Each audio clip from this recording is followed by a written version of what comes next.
출애굽기 14장 1절부터 31절 말씀까지 하나님의 말씀을 천천히 우리 합독하도록 하겠습니다. 14장 1절부터 마지막까지 합독합니다. 여호와께서 모세에게 말씀하여 이르시되 이스라엘 자손에게 명령하여 돌이켜 바다와 믹돌 사이에 비하히롯 앞 곧 바알스본 맞은편 바닷가에 장막을 치게 하라. 바로가 이스라엘 자손에 대하여 말하기를 그들이 그 땅에서 멀리 떠나 광야에 갇힌 바 되었다 하리라. 내가 바로의 마음을 완악하게 한즉 바로가 그들의 뒤를 따르리니 내가 그와 그의 온 군대로 말미암아 영광을 얻어 애굽 사람들이 나를 여호와인 줄 알게 하리라 하시매 무리가 그대로 행하니라. 그 백성이 도망한 사실이 애굽 왕에게 알려지매 바로와 그의 신하들이 그 백성에 대하여 마음이 변하여 이르되 우리가 어찌 이같이 하여 이스라엘을 우리를 섬김에서 놓아 보내었는가 하고 바로가 곧 그의 병거를 갖추고 그의 백성을 데리고 갈새 선발된 병거 600대와 애굽의 모든 병거를 동원하니 지휘관들이 다 거느렸더라. 여호와께서 애굽 왕 바로의 마음을 완악하게 하셨으므로 그가 이스라엘 자손의 뒤를 따르니 이스라엘 자손이 담대히 나갔습니다. 애굽 사람들과 바로의 말들, 병거들과 그 마병과 그 군대가 그들의 뒤를 따라 바알스본 맞은편 비하히롯 곁 해변 그들이 장막 친 데에 미치니라. 바로가 가까이 올 때에 이스라엘 자손이 눈을 들어 본즉 애굽 사람들이 자기들 뒤에 이른지라. 이스라엘 자손이 심히 두려워하여 여호와께 부르짖고 그들이 또 모세에게 이르되 애굽에 매장지가 없어서 당신이 우리를 이끌어내어 이 광야에서 죽게 하느냐. 어찌하여 당신이 우리를 애굽에서 이끌어내어 우리에게 이같이 하느냐. 우리가 애굽에서 당신에게 이른 말이 이것이니 아니냐. 이르기를 우리를 내버려 두라. 우리가 애굽 사람을 섬길 것이라 하지 아니하더냐. 애굽 사람을 섬기는 것이 광야에서 죽는 것보다 낫겠노라. 모세가 백성에게 이르되 너희는 두려워하지 말고 가만히 서서 여호와께서 오늘 너희를 위하여 행하시는 구원을 보라. 너희가 오늘 본 애굽 사람을 영원히 다시 보지 아니하리라. 여호와께서 너희를 위하여 싸우시리니 너희는 가만히 있을지니라. 여호와께서 모세에게 이르시되 너는 어찌하여 내게 부르짖느냐. 이스라엘 자손에게 명령하여 앞으로 나아가게 하고 지팡이를 들고 손을 바다 위로 내밀어 그것이 갈라지게 하라. 이스라엘 자손이 바다 가운데서 마른 땅으로 행하리라. 내가 애굽 사람들의 마음을 완악하게 할 것인즉 그들이 그 뒤를 따라 들어갈 것이라. 내가 바로와 그의 모든 군대와 그의 병거와 마병으로 말미암아 영광을 얻으리니 내가 바로와 그의 병거와 마병으로 말미암아 영광을 얻을 때야 애굽 사람들이 나를 여호와인 줄 알리라 하시더니 이스라엘 진 앞에 가던 하나님의 사자가 그들의 뒤로 옮겨가매 구름 기둥도 앞에서 그 뒤로 옮겨 애굽 진과 이스라엘 진 사이에 이르러 서니 서쪽에는 구름과 흑암이 있고 이쪽에는 밤이 밝음으로 밤새도록 저쪽이 이쪽에 가까이 못하였더라. 모세가 바다 위로 손을 내밀어 여호와께서 큰 동풍이 바람새도록 바닷물을 물러가게 하시니 물이 갈라져 바다가 마른 땅이 된지라. 이스라엘 자손이 바다 가운데를 육지로 걸어가고 물은 그들의 좌우에 벽이 되니 애굽 사람들과 바로의 말들 병거들과 그 마병들이 다 그들의 뒤를 추격하여 바다 가운데로 들어오는지라.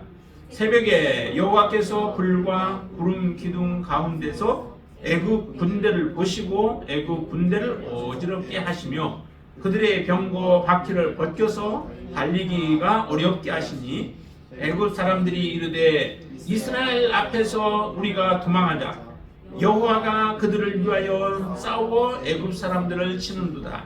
여호와께서 모세에게 이르시되 내 손을 바다 위로 내밀어 물이 애굽 사람들과 그들의 병거들과 마병들 위에 다시 흐르게 하라 하시니 모세가 곧 손을 바다 위로 내밀매 새벽이 되어 바다의 힘이 회복된지라. 애굽 사람들이 물을 거슬러 도망하나 여호와께서 애굽 사람들을 바다 가운데 엎으시니 물이 다시 흘러 병거들과 기병들을 덮되 그들의 뒤를 따라 바다에 들어간 바로의 군대를 다 엎으니 하나도 남지 아니하였더라. 그러나 이스라엘 자손은 바다 가운데를 육지로 행하였고 물이 좌우에 벽이 되었더라. 그날에 여호와께서 이같이 이스라엘을 애굽 사람의 손에서 구원하심에 이스라엘이 바닷가에서 애굽 사람들이 죽어 있는 것을 보았더라. 이스라엘이 여호와께서 애굽 사람들에게 행하신 그 큰 능력을 보았으므로 백성이 여호와를 경외하며 여호와와 그의 종 모세를 믿었더라. 아멘. 아멘. 이 말씀의 내용은 여러분들이 영화를 보셨던 분들은 이걸 다 생생하게 기억을 할 거예요. 모세를 통하여서 바다를 가르시고 그 가운데서 이스라엘 백성들을 이끌어내시고 그곳에 애굽 사람들은 다 수장시켜버리는 이 놀라운 그 사건, 그것을 정말 이렇게 생생하게 지금 표현을 하고 있습니다. 이 모습을 보면서 이제 우리가 좀 한 가지 생각해 봐야 할 것은 뭐냐면은 왜 하나님께서 이스라엘 백성들을 그 블레셋 길로 인도하지 않았다라고 말씀을 하셨죠. 지난주에 우리가 볼 때에 이스라엘 백성들이 전쟁을 하게 되어지면 전쟁 때문에 다시 애굽으로 돌아갈까봐 하나님은 그 전쟁을 수행하는 그 길, 블레셋 길로 행하지 아니하고 광야의 길로 이스라엘 백성들을 인도하셨다라고 말씀하셨어요. 그런데 오늘 보니까 그 광야의 길로 인도하셨다면은 이스라엘 백성들이 이제 전쟁을 보지 않고 계속 걸어가야 되지 않습니까? 그런데 곧바로 얼마 되지 아니하여서 지금 어떤 일을 당하냐면은 엄청난 일을 당해요. 전쟁보다도 어떻게 보면 더 끔찍한 일이 되기도 합니다. 자, 어떻게 됐냐면은 거기 하나님께서 특별히 2절에 보면은 이스라엘 백성들을 한 곳에 장막을 치게 하시죠. 근데 그 장막을 치게 하는 장소가 보니까 이렇게 얘기를 해요. 바다와 믹돌 사이의 비하이롯 앞 곧 바알스본 맞은편 바닷가에 장막을 치게 하라라고 말씀합니다. 그러니까 뒤에는 홍해가 있고 앞에는 아직 이제 이스라엘 백성들이 걸어온 길들이기 때문에 가야 할 길은 홍해가 있어서 홍해로 막혀 있는 상태에 그 앞에다가 이스라엘 백성들을 지금 장막을 치게 하신 거예요. 근데 이 모습을 하나님이 사실은 연출하신 거잖아요. 하나님께서 이와 같은 길을 장막을 홍해 바다 앞에다가 치게 만드셨던 거예요. 그런데 이 모습이 실제적으로 바로 왕이 바라볼 때, 애굽 군대와 바로가 바라볼 때는 참 기가 막힌, 자기들에게는 절호의 찬스가 주어진 거죠. 그래서 이렇게 생각해요. 3절 보세요. 3절. 바로가 이스라엘 자손에 대하여 말하기를 그들이 그 땅에서 멀리 떠나 이제 광야에 갇힌 바 되었다라고 얘기합니다. 갇혀가지고 꼼짝달싹 못하게 되었다는 거죠. 자기들이 쫓아가면은 반드시 저들을 따라잡고 거기에 갇혀있는 이스라엘 백성들, 무장도 되어지지 못한 이스라엘 백성들을 이제 우리의 진정한 밥이 되어질 것이다 라고 생각을 하는 거죠. 그렇기 때문에 이 바로가 7절에 보면 선발된 병거 600대라고 얘기를 해요. 그리고 애굽의 모든 병거를 다 동원했다라고 하죠. 병거는 그 당시에 그냥 칼과 활 뭐 이런 것들 가지고 싸워야 할 때, 창 이런 것을 가지고 싸워야 할 때에 병거라고 하는 것은 대단한 무기죠. 그거 한 대 있으면은 정말로 막 그 파죽지세로 치고 들어갈 수 있는 그러한 병거인데 그 병거를 600대나 돼요. 그리고 모든 병거들을 다 동원했대요. 그리고 거기에다가 기병들, 9절 말씀도 한번 보세요. 9절에 보시면 애굽 사람들과 바로의 말들, 그리고 병거들과 그 마병과 그 군대가 그 뒤를 따라가요. 지금 이스라엘은 어떻게 할 수가 없는 상황이 됐어요. 하나님이 이렇게 몰아놓으신 거죠. 왜 하나님이 그러셨을까요? 전쟁까지도 피하게 하셨는데 전쟁도 그들이 보기를 원치 아니해서 돌렸는데, 결과적으로 지금 이 상황은 이스라엘 백성들은 이제 우리는 죽었다라고 모든 것을 내려놔야 하고 모든 것을 포기해야 할 때예요. 이 상황이 되어지니까 이스라엘 백성들이 하는 행동들을 보세요. 어떻게 하는지를. 자, 10절 말씀 한번 보실까요? 10절 같이 한번 읽습니다. 바로가 가까이 올 때에 이스라엘 자손이 눈을 들어 본즉 애굽 사람들이 자기들 뒤에 이른지라 이스라엘 자손이 심히 두려워하여 여호와께 부르짖었다라고 얘기를 해요. 심히 두려운 거예요. 다시 말하면 우리는 이제 더 이상 소망이 없다는 거죠. 그러니까 하나님의 이제 도우심이 아니고는 우리가 행할 수 없습니다 라고 하는 고백이에요. 그래서 하나님 앞에 부르짖는 거죠. 여러분들이 언제 부르짖습니까? 평안할 때 잘 막 부르짖나요? 평안할 때는 우리 입술이 잘 떨어지지도 않아요. 기도도 잘 나오지 않을 때가 많아요. 거기다가 좋은 일 하나님께서 주시면은 하나님 감사합니다 정도는 할지는 몰라요. 그런데 평안할 때는 우리가 부르짖지 않죠. 그런데 어떻게 손써볼 수 없을 때, 사면 초과가 되어졌을 때, 무엇 하나 의지할 수 있는 것이 아무것도 없을 때, 그때 여러분들은 기도하지 않는가요? 정말 그때는 우리가 하나님 앞에 부르짖지 않고는 견딜 수 없어요. 한순간도 살아갈 수 없기 때문에 하나님 앞에 부르짖게 되어지는데, 이스라엘 백성들이 지금 그런 상황이에요. 이제 우리는 죽었다. 하나님 도우심이 아니면은 우리는 아무것도 힘쓸 수도 없고, 애굽 군대와 대항해서 싸워본들 시간 문제지 우리는 다 죽게 되었다라고 하는 그런 낙심밖에 없는 상황이죠. 그 낙심 속에서 이스라엘 백성들이 하는 행동들이 보세요. 하나님 앞에는 부르짖는다고 기도한다고 하지만은 그 기도가 정말 하나님 앞에 온전한 기도였더라면은, 하나님을 신뢰하는 기도였으면은 모세를 향하여, 그 지도자들을 향하여 원망하는 원망의 말이 나오지 않았을 거예요. 그 상황을 받아들이면서 하나님을 신뢰하면, 하나님 지금 우리가 이런 상황인데 하나님께서 역사하여 주시옵소서, 하나님 우리를 고쳐 주시옵소서, 우리를 구원해 주시옵소서, 우리를 살려 주시옵소서 고백할 수밖에 없는 거잖아요. 그런 고백으로 하나님 앞에 나아가야 되죠. 여러분들이 기도할 때는 원망 불평이 아니라 하나님 앞에 그 모든 상황들을 우리가 인정하고 하나님이 허락하신 것에 대해서 우리가 받아들이고 하나님 앞에 감사함으로 좀 나아갈 수 있게 되길 바랍니다. 이거 보세요. 이스라엘 백성들이 어떻게 하는지를 11절 보니까 그들이 또 모세에게 이르되 하면서 모세에게 하는 말이 그냥 좋은 말로 이렇게 말하지 않죠? 어떻게 말해요? 11절에 애굽에 매장지가 없어서 당신이 우리를 이끌어내어 이 광야에서 죽게 하느냐. 왜 우리를 애굽에도 매장지가 있는데 굳이 우리를 이 광야까지 이끌어내서 바다 앞에서 저 애굽 사람들에 의하여 죽임을 당해서 이곳에 매장을 하게 하느냐. 지금 불평이죠. 하나님이 하시는 일을 알지 못해요. 정말 하나님이 하시는 일을 우리가 조금이라도 좀 알았으면 좋겠어요. 여러분들의 인생 가운데서 하나님이 행하시는 그 하나님의 손길을 좀 여러분들이 관심 갖고 보시고, 그 행하시는 하나님의 손길을 여러분들이 신뢰하면서 하나님께 여러분들의 생애를 맡길 수 있게 되길 바랍니다. 저 그렇게 믿지 못하니까 모세를 향하여서 원망하잖아요. 자, 우리를 이곳에 죽을 거라는 것을 알고 그렇게 얘기를 하죠. 그러면서도 어찌하여 또 그래 얘기죠. 당신이 우리를 애굽에서 이끌어내어 우리를 이같이 하느냐. 하나님이 이스라엘 백성들을 죽이려고 그렇게 하셨나요? 모세와 그 지도자들이 정말 이곳에 이스라엘 백성들을 죽이게 하고자 해서 이끌어내셨나요? 그 10가지의 재앙들을 하나님이 베풀면서 이스라엘 백성이 이끌어내시지 않았다라고 하는 거죠. 여러분들을 하나님께서 구원하셨고 여러분들의 인생을 하나님께서 인도하셨다면은 하나님은 선하신 하나님의 계획이 있으시다라고 하는 것을 분명히 믿으시기를 바랍니다. 하나님은 그런 계획 없이 우리를 이끌어내시지 않아요. 이 바닷가에다가 그렇게 치게 하신 것도 하나님의 목적이 있었다라고 하는 거죠. 어떤 목적인가요? 자, 4절 말씀 한번 보세요. 4절 말씀.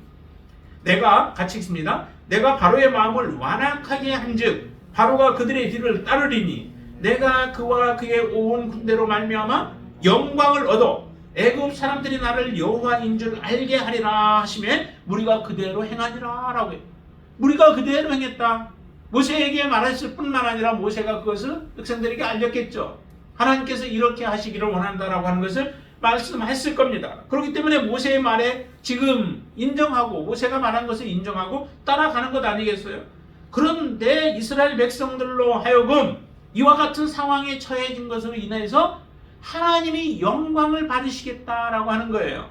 그러나 과정은 설명하지 않았어요.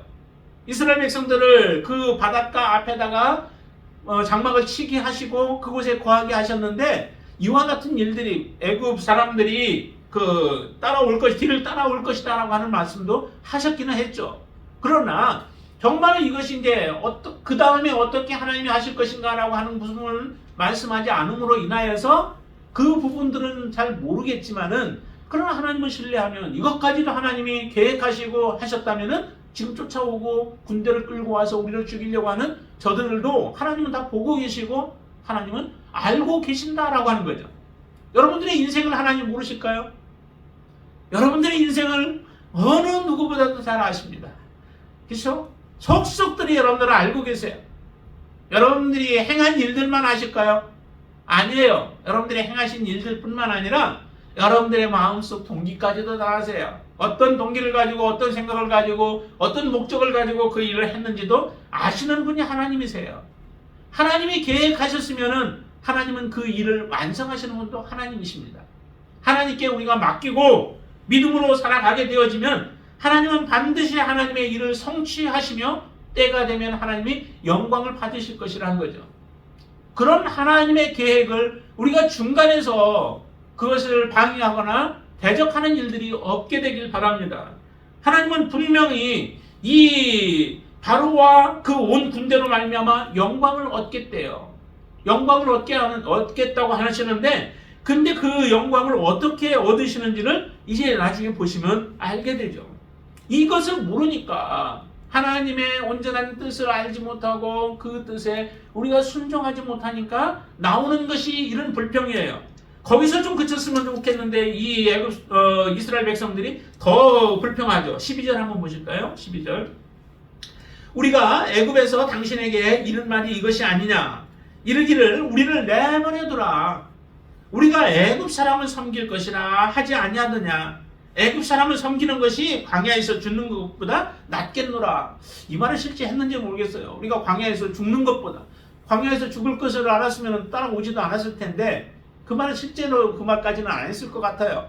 그런데 그런 얘기까지 이제 다 덧붙여서 얘기하죠. 속에 있는 것들, 마음에 생각했던 것들 이것을 다 쏟아놓는 거예요. 다 쏟아놓고 하는 얘기가 우리를 내버려두라고 하지 않았느냐. 우리 이곳에서 그냥 종살이 할 거야. 한 번은 그런 적이 있었죠. 점점 그들의 그 하나님의 행하시는 기적들이 또 이적들을 베풀므로 인하여서 그것 때문에 이스라엘 백성들에게 더 많은 짐들이 가중이 되어져요. 더 많은 고역들이 이스라엘 백성들에게 주어지고 그로 인하여서 많이 힘들죠. 몸이 피곤해지고 또 제대로 할당 양들을 채우지 못하면은 책망을 받게 되고 또 매를 맞기도 하고 하는 일들이 일어나니까 그러니까 우리 왜 괜히 건드려서 우리로 하여금 더 힘들게 하느냐, 우리를 고통스럽게 하느냐라고 하는 그런 불평들을 했어요. 그런 불평을 했지만은 그러나 정말 하나님께서 이스라엘 백성들을 다 보시고 그들에게 이적을 보여주며 이렇게 행한 후에 너희들을 인도할 거야 라고 하시는 하나님의 그 약속에 대한 것을 다 잃어버리는 것이죠. 그래서 우리가 우리를 내버려 두면 우리가 애굽에서 애굽 사람들을 섬길 것이다. 영원히 그렇게 섬기는 것이 좋을까요? 고통이 있어도 힘든 일들이 있어도 그것을 우리가 벗어날 수 있다면 벗어나는 것이 그게 진정으로 우리가 해야 할 일 아니겠습니까? 하나님께서 구원해 내셨으면은 구원해 내신 하나님을 우리가 찬양해야 되죠. 여러분들 세상 가운데서 불러내신 이유가 어디에 있을까요? 세상에서 여러분들 편안하게 살고 있는데 여러분들을 불러내셨어요. 누구를 통해서, 때로는 친구를 통해서, 아니면 믿는 사람을 통해서, 먼저 믿었던 가족들을 통해서 여러분들을 끄집어내셨어요. 여러분들 마음에 처음에는 그랬겠죠. 아, 예수 믿고 나니까 너무 힘들다고. 걸리는 건 이것도 걸리고 저것도 걸리고 왜 이렇게 걸리는 것들이 많아서 우리를 힘들게 하는가라고 하는 그러한 불평들을 애굽 사람들과 같이 우리가 했을 거예요. 그렇지만은 하나님이 우리에게 주실 약속, 하나님이 우리에게 주시는 영원한 하나님의 나라를 우리가 다 믿음으로 바라볼 수만 있다면은 그런 불평은 더 이상 우리가 우리의 입술을 통해서 나올 수 없게 되어지죠. 하나님 앞에 우리는 오히려 감사해야 되죠. 아무것도 몰랐던 우리들을 구원해내신 하나님을 우리는 찬양해야 돼요. 많이 있어도 정말 그 하나님을 찬양하고 높여야 되죠. 그런 삶을 살아야 되는데 이스라엘 백성들이 계속합니다. 애굽 사람을 섬기는 것이 광야에서 죽는 것보다 낫다는 거예요. 광야에서 빨리 우리를 죽게 하는 것보다는 애굽 사람들을 섬기는 것이 낫다라고 고백하고 있는데 정말 그것을 여러분들은 소망하시나요? 우리가 하루를 살아도 하나님과 함께 살아가는 게 그게 축복 아니겠습니까? 하나님 안에서 우리가 살아가는 것이 진정한 축복이고 그게 진정한 생명 얻은 자의 고백이어야 되죠. 사도 바울은 그런 고백하잖아요. 빨리 가서 하나님과 함께 살 소망이 자기에게는 있어서 빨리 하나님께 가고 싶은데 그런데 이 땅에 남아있는 이유가 있는데 그것은 단지 다른 사람들을 좀 유익한 또 다른 사람들을 세워주기 위해서 하나님이 허락했기 때문에 내가 이곳에 있지 나는 빨리 하나님 품으로 가고 싶다라고 그렇게 고백하고 있잖아요. 여러분들의 고백도 그런 고백인 줄로 믿습니다. 이곳이 좋아서 이곳에서 우리가 영원토록 살 소망이 있는 것이 아니라 이곳에는 하나님이 우리에게 사명을 주셔서 그 사명을 이루기까지 이곳에서 살아가지만은 그러나 진정 우리의 고향은 우리의 본향은 바로 하나님의 나라가 여러분들 마음에 가득 차서 그 나라를 소망하며 날마다 살아가실 수 있게 되길 바랍니다. 그게 바로 구원받은 사람 그 삶이 아니겠습니까? 이스라엘 백성들이 정말 애굽에서 살아가는 그 삶이 고통스럽고 그곳에서 살아가는 것이 하나님을 섬기지 못하여 살아가고 있는 그 삶이 정말로 우리에게는 안타까움이 되어졌다면은 이 광야로 인도해내신 하나님의 그 손길을 찬양할 거예요. 그리고 자기들을 이끌어낸 모세와 그 지도자들을 향하여서 감사할 거예요.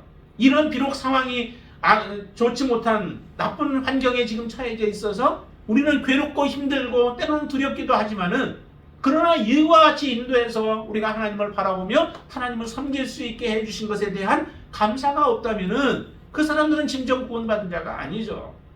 예수님께서 말씀하셨잖아요. 10명의 문둥병자들에 대한 얘기를 여러분들 많이 들어서 아실 거예요. 그 10명의 문둥병자들이 정말로 문둥병 때문에 고통당하고 그것 때문에 모든 사회로부터 분리되어지고 그 죽음보다도 더 힘든 그런 삶을 살아가고 있다면은 빨리 그 문둥병에서 헤어나오는 것이 얼마나 소망이겠어요. 그래서 주님께 외쳤던 거 아니겠어요? 주님을 만나자 우리를 불쌍히 여겨달라고 고쳐달라고 찾아왔던 것 아니겠습니까? 그래서 주님이 고쳐주셨으면은 고쳐주신 분에게 감사해야 되죠. 감사 없이 그냥 세상으로 다시 돌아가서 이제 나는 다른 그 사회로부터 이제 다시 내가 복귀될 수 있다라고 하는 그거 하나 가지고 만족해 하면서 다시 돌아간다면은 그게 어떻게 구원받은 자의 삶이겠느냐라고 하는 겁니다. 이스라엘 백성들의 모습 보세요. 이 상황이 되면 어느 누구인들 두렵지 않겠어요? 이스라엘 백성들이 심히 두려워하여 여호와께 부르짖었다라고 하는 것이 이해가 되죠. 여러분들이 만약에 이와 같은 상황에 처해졌다면 여러분들은 어떤 반응을 보이겠어요? 그렇구나, 이제 우리는 모든 것이 끝났구나, 뭐 그렇게 우리가 고백하고 그러면 죽음에 대한 두려움과 공포들이 찾아오겠죠. 당연히. 그렇지만은 이런 두려움과 공포 속에서 우리가 해야 할 자세가 두 가지가 있다는 거죠. 하나는 정말 하나님께 향하여 진정한 기도를 드리는 삶이고, 그렇지 않으면은 그 하나님을 신뢰하지 못한다면 나타나는 것이 반드시 이 이스라엘 백성들과 같은 모습의 행동이 나타날 거예요. 모든 것을 이와 같은 상황을 주신 모든 것에 대해서 불평불만하고 내가 아닌 모든 다른 사람들에게 그 원인을 다 전가하면서 그 사람들 탓하면서 우리는 마지막 죽음까지 죽는 그날까지 그렇게 원망하며 살아가는 인생이 되어질 거예요. 얼마나 불쌍한 인생이 되어져요. 여러분들의 인생이 정말로 하나님 앞에 아름다운 모습으로 드려질 수 있게 되길 바랍니다. 사도 바울은 이렇게 얘기를 해요. 우리의 입술에서 정말 내어야 할 그런 고백은 어떤 고백일까? 한번 에베소 4장 29절 한번 볼까요? 에베소서 성경에 에베소서 신약의 에베소 4장 29절 말씀 29절 한번 보시죠. 같이 합니다. 찾으셨나요? 에베소 4장 29절 같이 합니다. 무릇 더러운 말은 너희 입 밖에도 내지 말고 오직 덕을 세우는 데 소용되는 대로 선한 말을 하여 듣는 자들에게 은혜를 끼치게 하라라고 말씀합니다. 더러운 말이라고 해서 꼭 욕하는 것만이 더러운 말은 아니에요. 더러운 말은 정말로 하나님 앞에 믿음 없는 말들을 행하는 게 어떻게 보면 더 더러운 말일 수도 있죠. 하나님을 정말 신뢰하고 감사하고 모든 상황이 하나님이 허락하셨으면은 나에게 가장 선한 것을 하나님이 주셨다라고 하는 믿음으로 그 모든 것들을 받아들이며 하나님께 우리가 고백하는 거예요. 그래서 너희 입 밖에도 이런 걸 내지 말라는 거예요. 혹시 우리가 그런 생각이 들었다 할지라도 내 입 안에 내 속에 이런 말들이 있다 할지라도 입 밖에 내지도 말고 우리가 해야 할 일은 뭐예요? 선한 말을 하라는 거죠. 선한 말을 하고 믿음의 말을 하고 정말 하나님을 신뢰하는 그런 믿음의 고백을 우리가 하나님 앞에 드리게 되어질 때에 하나님이 기뻐하시게 되어지죠. 그리고 5장 3절도 한번 볼까요? 에베소 5장 3절 또 한번 보시죠. 그 밑에입니다. 같이 있습니다. 음행과 온갖 더러운 것과 탐욕은 너희 중에서 그 이름조차도 부르지 말라. 이는 성도에게 마땅한 바니라. 여러분들이 구원받은 하나님의 성도라고 한다면 우리가 마땅히 해야 할 말은 거기에 음행, 온갖 더러운 것과 탐욕 이와 같은 것들은 우리 이름조차도 부르지 말래요. 이름조차도 부르지 말고 우리 성도다운 정말로 단물을 낼 수 있는 그리고 믿음의 고백을 드리는 그런 말들만 우리가 하나님 앞에 드리라라고 말씀합니다. 야고보 같은 경우도 그렇게 우리가 얘기하죠. 야고보서 1장 21절에도 보면요. 야고보서 1장 21절에 보시면 야고보도 혀에 대한 말들을 참 많이 해요. 많이 하면서 우리에게 언어를 어떻게 사용해야 할까라고 하는 것들을 많이 하는데 거기 21절 1장 21절에 보면 이렇게 말씀합니다. 같이 읽습니다. 그러므로 모든 더러운 것과 넘치는 악을 내버리고 너희 영혼을 능히 구원할 바 마음에 심어진 말씀을 온유함으로 받으라라고 해요. 더러운 것과 넘치는 악을 내버리고 영혼을 능히 구원할 내 바 마음에 심어진 말씀 그것을 우리가 믿음으로 받아들이라라고 말씀합니다. 이처럼 더러운 말들을 이스라엘 백성들은 그냥 하염없이 쏟아놓는 거예요. 지금 이 상황에서 그것을 쏟아놓는다고 문제가 해결되어질 것도 아니잖아요. 그렇죠? 여러분들이 누군가를 탓한다고 문제가 해결되어지지 않는다라고 하는 거예요. 그 문제들은 정말 하나님께서 그 같이 개입을 하시고 하나님이 역사해 주실 때에 문제가 해결되어질 수 있는 것을 우리가 믿는다면 하나님 앞에 이제 믿음의 고백을 드리는 거예요. 자, 이렇게 부르짖을 때에 모세가 하는 말을 한번 보세요. 모세가 13절 말씀 보세요. 모세가 백성에게 이르되 너희는 두려워하지 말고 가만히 서서 여호와께서 오늘 너희를 위하여 행하시는 구원을 보라. 너희가 오늘 본 애굽 사람을 영원히 다시 보지 아니하리라. 여호와께서 너희를 위하여 싸우시리니 너희는 가만히 있을지니라. 참 말을 하지 않았더라면 얼마나 좋았을까요? 그리고 믿음으로 기다리고 하나님의 하실 일만 기다리고 있었다면 얼마나 좋았겠습니까? 하나님이 기뻐하시겠죠. 저들이 나의 도움이 아니고는 안 되는구나. 그리고 하나님께서 역사하셔서 그들은 가만히 있지만은 저 쫓아오는 무리들, 우리를 두렵게 하는 저 애굽의 군대와 병거와 마병과 모든 군사들을 하나님께서 물리치시는 그 놀라운 일들을 보면서 하나님 앞에 우리가 찬양할 수 있지 않겠습니까? 그런데 참지는 못하는 거예요. 사람이 죽음 앞에 더욱더 그렇죠. 죽음이 우리 옆에 몰려올 때에 우리는 두려움 가운데 떨게 되어지지만 그때 진정으로 하나님을 여러분들이 바라보시는 그러한 믿음을 그때 주님을 바라보기 위하여 우리의 실제 믿음이 필요한 것 아니겠습니까? 모든 것이 잘 되어진다면 굳이 믿음이 무슨 필요가 있겠어요? 그러나 고난의 때에 하나님이 우리와 함께하고 계시는 것을 보기 위하여서 우리는 믿음의 고백이 필요한 거예요. 자, 그렇게 모세가 이스라엘 백성들을 향하여서 외칩니다. 너희는 가만히 있어. 다시 말하면 하나님께서 모든 일들을 하신다는 거죠. 너희들이 할 일이 아무것도 없다는 거예요. 단지 할 일이 있다 하면 그거 하나는 하나님만을 신뢰하는 거죠. 하나님과 하나가 되어지는 거예요. 주님과 우리가 하나가 되어져서 모든 일에 처할 때에 하나님은 반드시 하나님의 일을 행하십니다. 너희를 위하여서 하나님이 싸우시겠다라고까지 말씀하세요. 이렇게 싸우셔서 결과적으로 하나님이 어떻게 하시냐면은 18절 보시면 이렇게 얘기를 하죠. 내가 17절도 그렇고 17절도 보면 내가 애굽 사람들의 마음을 완악하게 할 것인즉 그들이 그 띠를 따라 들어갈 것이라 내가 바로와 그의 모든 군대와 그의 병거와 마병으로 말미암아 영광을 얻으리니 그 영광도 아직 어떻게 할지는 몰라요. 우리를 두렵게 하는 것들로 말미암아 하나님은 오히려 하나님이 영광을 받으시겠대요. 18절 같이 한번 읽어보시죠. 내가 바로와 그의 병거와 마병으로 말미암아 영광을 얻을 때에야 애굽 사람들이 나를 여호와인 줄 알리라. 그들로 말미암아 내가 영광을 얻을 때에야 이스라엘 백성들 그리고 애굽 사람들이 지금 이 모든 일들을 행하시는 분이 여호와이신 줄을 알게 될 것이다 라고 하는 거예요. 이게 영광이죠. 정말 그 능력의 하나님, 전능하신 하나님이 이 모든 일들을 행하셨구나. 우리는 손도 아무것도 쓸 수 없는 가운데 우리는 전혀 아무 대책도 세울 수 없는 그런 상황 가운데서 모든 일을 하나님이 하셨구나라고 하는 그런 고백을 드릴 수 있는 거죠. 근데 이 일을 어떻게 하셨는지를 보세요. 이 일을 모세에게 먼저는 명령을 하죠. 모세에게 말씀을 하시죠. 말씀하시는데 15절과 16절에 한번 보시죠. 같이 읽습니다. 여호와께서 모세에게 이르시되 너는 어찌하여 내게 부르짖느냐. 이스라엘 자손에게 명령하여 앞으로 나아가게 하고 왜 너는 내게 부르짖느냐. 하나님 모르니까 이제 부르짖는 거죠. 기도하는 거죠. 근데 하나님이 그 방법을 알려주세요. 앞으로 나아가게 하는데 어떻게 하고서 앞으로 나아가요. 16절 같이 읽습니다. 지팡이를 손에 들고 지팡이를 들고 손을 바다 위로 내밀어 그것이 갈라지게 하라. 이스라엘 자손이 바다 가운데서 마른 땅으로 행하리라.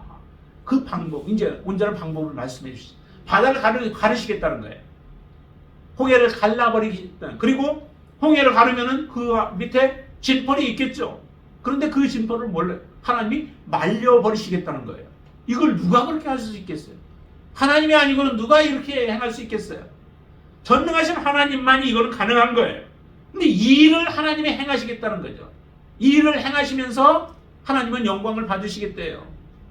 그 애굽 군대와 마병과 또 병거들, 이 모든 것들은 이스라엘 백성들을 따라가게 만들면서 따라가는 애굽 군인들을 다 하나님 죽여버리겠다는 거죠. 근데 따라올 때도 이스라엘 백성들 얼마나 두렵겠어요. 계속해서 그 홍해를 건너가는 이스라엘 백성들 그리고 그 뒤를 쫓아오는 애굽의 그 군대들, 이 군대들이 다 그 안에 바다에 들어올 때까지 하나님은 바다를 그대로 두시는 거예요. 갈라놓은 상태로 두시는 거예요. 그러니까 계속해서 죽음이 이스라엘 백성들을 따라오고 있는 것으로 알고 두려움 가운데 이스라엘 백성들은 하나님 앞에 부르짖고 있는 거죠. 그러나 하나님은 계획이 있으셨던 거예요. 그 계획이 뭐예요? 다 애굽의 백성들 그리고 군사들을 다 수장시켜버리는 거죠. 홍해에다가 수장시켜버리실 하나님의 계획이 있는 거예요. 그 계획을 모르니까 사람들은 어떻게 해요? 다 하나님 앞에 불평하고 지도자들을 원망하는 이런 일들이 일어나고 있잖아요. 우리가 하나님의 뜻에 대해서 온전하게 잘 알면, 하나님의 계획, 그것을 잘 알면 우리가 두려워할 것 없어요. 하나님은 원망할 필요도 없어요. 우리의 처해진 그런 환경들 때문에 우리가 그것 때문에 다른 사람들은 원망할 이유도 없어요. 근데 하나님의 계획을 모르니까 문제죠. 그래서 우리에게 하나님은 계시록을 통하여서 앞으로 되어질 일들 그리고 구약의 그 선지자들을 통하여서 우리에게 주신 말씀들이 있어요. 그 말씀들을 잘 보면은 하나님이 앞으로 어떻게 우리를 구원하시고 하나님의 나라를 어떻게 온전히 이룰 것인가 라고 하는 것들을 우리에게 잘 말씀해 주고 있어요. 그것을 주셨는데도 우리가 보지 않고 알지 못하기 때문에 하나님에 대한 온전한 신뢰를 갖지 못하고 하나님께 우리의 모든 생애를 맡기지 못하면서 우리의 눈에 보이는 것에 끌려서 살아가는 어리석은 인생을 살아가게 되어지죠. 하나님은 이처럼 이스라엘 백성들을 구원할 계획을 가지고 계신 겁니다. 그런데 거기에 보면은 이렇게 얘기를 하잖아요. 16절에 아까 본 것처럼 지팡이를 들고 손을 바다 위로 내밀어서 그것이 갈라지게 하라는 거예요. 그것이 무엇일까요? 홍해죠. 예, 홍해를 가르는 거죠. 홍해를 가르는 것인데요. 그 실제적으로는 이처럼 홍해를 갈라서 이스라엘 백성들을 구원하시고 애굽의 군대와 마병들은 다 수장시켜버리는 이 놀라운 하나님의 역사적인 사건이에요. 역사적인 사건을 통하여서 하나님이 이스라엘을 구원해 내시는 것이죠. 그렇지만 이것은 그것으로 그치지 않습니다. 이것은 이 사건을 통하여서 무엇을 얘기하냐면 예수 그리스도에 대한 복음이 이 가운데 들어있다라고 하는 거죠. 홍해가 갈라지는 것, 이것은 곧 죽음을 의미해요. 예수 그리스도의 죽음을 의미한다라고 하는 거죠.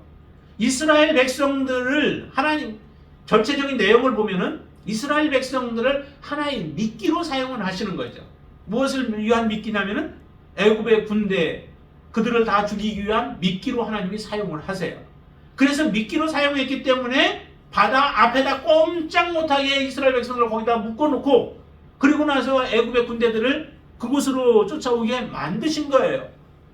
그래서 이스라엘이 하나의 미끼가 되어졌는데 그 미끼는 계속해서 가잖아요. 바다 속에 갈라진 바다를 향하여서 이스라엘 백성들이 건너가는 과정 속에서도 그 미끼를 잡으려고 애굽의 군대들은 혈안이 되어져서 쫓아가는 겁니다. 그런데 하나님이 그 미끼를 애굽의 군대에 주나요? 주지 않습니다. 주지 않고 이스라엘 백성들은 이끌어내시죠. 정말 뭐 낚시하다 보면 그런 거 많이 보잖아요.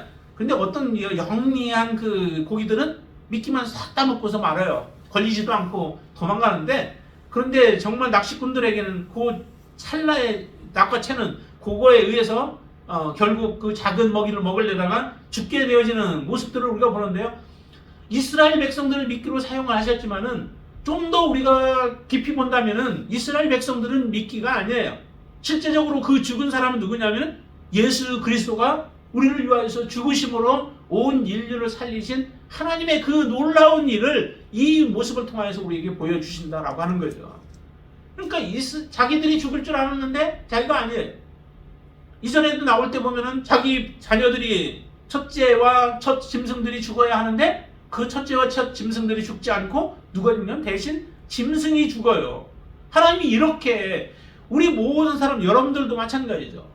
저와 여러분들이 하나님 앞에서 영원히 심판받아 죽어야 될 자들이었어요. 그런 우리들을 하나님께서는 우리를 살리기 위하여서 누구를 보내시냐면 예수 그리스도를 보내주신 거죠. 여기에서 바다를 가르신 것은 하나의 그 은유적인 표현으로 예표예요. 예수 그리스도를 보내주신 것에 대한 하나의 예표로 보여주신 것이죠. 근데 그것을 어떻게 가르치는지도 보세요. 그 21절에 보면 이렇게 가르치죠. 21절에 모세가 바다 위로 손을 내밀어, 지팡이를 든 손이죠. 손을 내밀매 여호와께서 큰 동풍이 밤새도록 바닷물을 물러가게 하시니 물이 갈라져 바다가 마른 땅이 된지라 라고 얘기해요. 손을 내밀고 있으니까 하나님 바람, 큰 동풍이 불게 만드시죠. 그 동풍이 밤새도록 불어서 바다를 가르실 뿐만 아니라 그 땅도 말려버리는 일들을 통해서 이스라엘은 살리시고 애굽의 군대는 죽이시는 거예요. 다 똑같이 살리셔야 되는데 하나님 그러지 않아요. 살릴 자는 살리시고 죽일 자는 죽이시는 거죠. 여러분들은 어느 편에서 계신가요? 정말 하나님께서 살리실 자, 예수 그리스도를 믿음으로 말미암아 살리실 자에 여러분들이 해당되시나요? 아니면은 정말 밤새도록 이렇게 불어서 바다 물이 하나의 벽이 되어져서 이스라엘은 보호를 하시는데 그 벽이 되었던 바다 그 물이 애굽인들에게는 그냥 덮어가지고 죽여버리는 일들이 일어나게 되어져요. 하나님은 반드시 이와 같은 일이 일어나요. 하나님은 살릴 자들, 하나님의 자녀들은 택하셔서 그들은 구원하십니다. 모든 사람이 함께 죽게 하지 않으시죠. 계시록에도 보면은 인 맞은 자들이 나오죠. 14만 4천이라고 하는 인 맞은 자들을 하나님이 허락하시는데 그 왜 인을 치시는가요? 인을 치시는 이유는 그들은 환난 가운데서 그들을 보호하기 위함이었죠. 그들은 건들지 못하게 하나님께서 보호하시는 거예요. 이스라엘 백성들이 지금 죽을 위기 가운데 있다고 하지만 실질적으로 저들이 접근하지 못해요. 하나님이 막으셔요. 불로 막으시죠. 그래서 밤새도록 한쪽에는 환한 가운데 있고 한쪽에는 불로 막고 그 다음에 구름으로 그들을 가려서 어둠 가운데 있게 하셨다라고 얘기해요. 접근 못하게 하나님 막으셔요. 하나님이 인침받은 자들은 하나님께서 보호를 하시죠. 그 환난 가운데서도 하나님께서 보호를 하셔서 하나님이 지켜주시는 겁니다. 여러분들이 어떤 사람으로 어떤 믿음으로 살아가느냐라고 하는 것이 그래서 굉장히 중요한 거예요. 하나님이 이처럼 동풍을 통하여서 바닷물을 물러가게 하시고 하나님 숨과도 같은 거 아니겠어요? 바람과 우리의 숨은 같은 거예요. 하나님이 숨을 불어넣자 흙으로 사람을 만드셔서 그 코에다가 숨을 불어넣자 생명이 되었다라고 얘기를 해요. 그러니까 산영이 되어진 거죠. 산 존재가 되어진 거예요. 그와 같은 모습으로 동풍을 통하여서 말리심으로 물러가게 하시고 그리고 마른 땅이 되게 해서 살려내시는 놀라운 역사를 이루어내시죠. 하나님이 이 모든 일들을 하셨다라고 얘기를 해요. 하나님이 그들을 이렇게 행하심으로 말미암아 애굽 사람들이 이제 두려움을 갖지만 이미 늦었습니다. 하나도 그들 가운데는 살아난 자가 없다라고 28절에서 말씀하시죠. 바다에 들어간 바로의 군대를 다 덮으니 하나도 남지 아니했더라라고 말씀합니다. 하나님이 이렇게 역사하세요. 그렇지만은 이 일을 통하여서 결과적으로 하나님이 얼마나 위대하신 분이신가라고 하는 것을 보게 되어지죠. 한 30절과 31절을 같이 읽을까요? 그날에 여호와께서 이같이 이스라엘을 애굽 사람의 손에서 구원하심에 이스라엘이 바닷가에서 애굽 사람들이 죽어 있는 것을 보았더라. 이스라엘이 여호와께서 애굽 사람들에게 행하신 그 큰 능력을 보았으므로 백성이 여호와를 경외하며 여호와와 그의 종 모세를 믿었더라라고 얘기해요. 이전에 바로 눈앞에서 오히려 우리는 죽은 존재였고 저들이 우리를 죽일 것이라고 했던 존재들이 조금 지나고 나니까 우리를 죽이려고 했던 자들이 다 시체로 바뀌었어요. 한순간에 시체로 다 바뀌었어요. 그리고 우리는 살아나게 되어진 이 놀라운 일들을 바라보면서 하나님을 찬양하지 않을 수 없죠. 하나님을 믿지 않을 수 없는 거죠. 하나님에 대해서 그래서 그들이 이제 믿음으로 인하여서 여호와를 경외하며 여호와와 그의 종 모세를 믿었더라라고 말씀합니다. 한순간에 그리고 이와 같은 일들이 일어나요. 우리는 더 큰 놀라운 역사 아닌가요? 우리는 영원토록 하나님 앞에 심판을 받아야 할 존재들이 예수 그리스도의 놀라운 은혜로 말미암아 우리가 한순간에 사망에서 생명으로 옮겨지는 놀라운 역사가 일어났습니다. 우리는 산자가 되어졌다라고 하는 거죠. 우리 안에 예수 그리스도가 있고 우리 안에 생명이 있어서 우리를 산자로 하나님은 우리를 그렇게 인정해 주시고 우리는 이제 영원토록 하나님과 함께 살 소망 가운데 살아갈 수 있는 자로 우리를 만들어 주셨다면은 우리 안에 주님에 대한 예수님에 대한 온전한 믿음이 우리 안에 있어야 되지 않아요? 주님께 감사함으로 하나님을 찬양하는 자가 되어야 되지 않습니까? 이스라엘 백성들의 고백보다도 더 큰 고백이 하나님 앞에 올려져야 될 줄로 믿습니다. 그들은 단지 우리 육신을 구원해 준 그러한 은혜에 하나님 앞에 감사하겠지만은 우리는 더 큰 은혜를 받은 자들입니다. 우리의 영혼 육이 예수 그리스도로 말미암아 구원받은 하나님의 자녀들이기에 더 큰 감사와 기쁨과 감격으로 주님을 찬양하고 섬기는 그런 삶이 되어지길 바랍니다.